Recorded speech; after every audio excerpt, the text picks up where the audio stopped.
Sherlock Holmes Crimes and Punishment is okay. The visuals are dated, the voice acting is simply alright, and the movement can be a little clunky. However, that could all be forgiven if the story is solid and the gameplay is immersive. None of those things are singularly or even cumulatively game-breaking, but unfortunately, Crimes and Punishment doesn't do the one thing that a Sherlock Holmes game should, that being make you feel like Sherlock Holmes.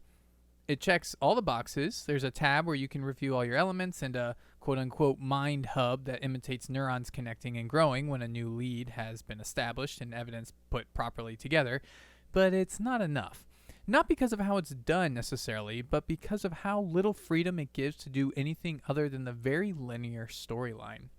Crimes and Punishment seems a bit out of sorts at times, wanting you to do exactly what it wants, but then failing to point the way, yet also wanting you to take initiative and failing to award ingenuity. There was a puzzle in the game that involved a bit of chemistry by mixing chemicals together in a certain order. I found it difficult to believe that Sherlock had written down the recipe for the potion in the form of a riddle, but for the purpose of the game I played along, only to find that the riddle had several solvable outcomes due to its vague and somewhat confusing diagram, but the game only accepted one.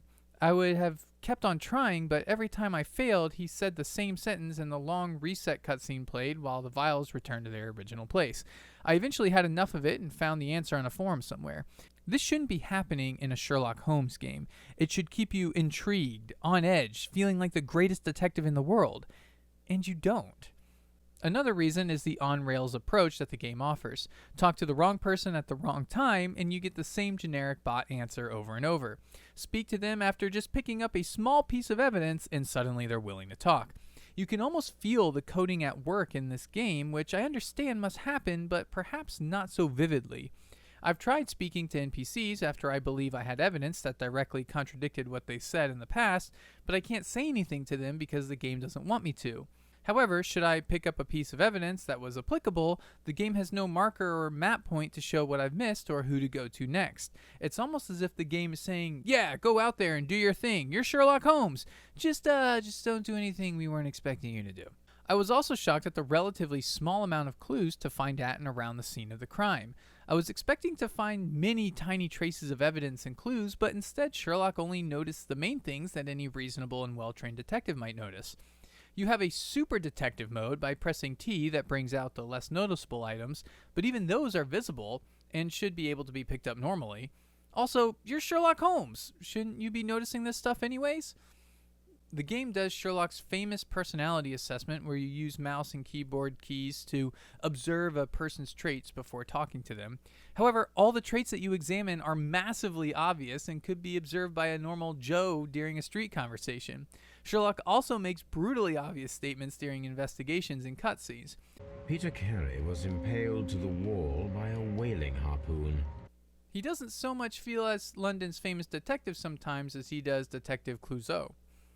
The tab key for all your notes, profiles, and clues can get a bit annoying as well, and the B key for your nervous system clue manager and your deduction is a little bit janky at times.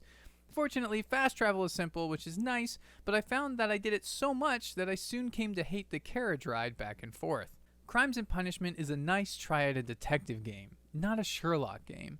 Perhaps I should have known from the beginning, when he fires many more rounds than a 6-shot revolver should be able to carry without reloading, that this game was going to miss out on some of the details.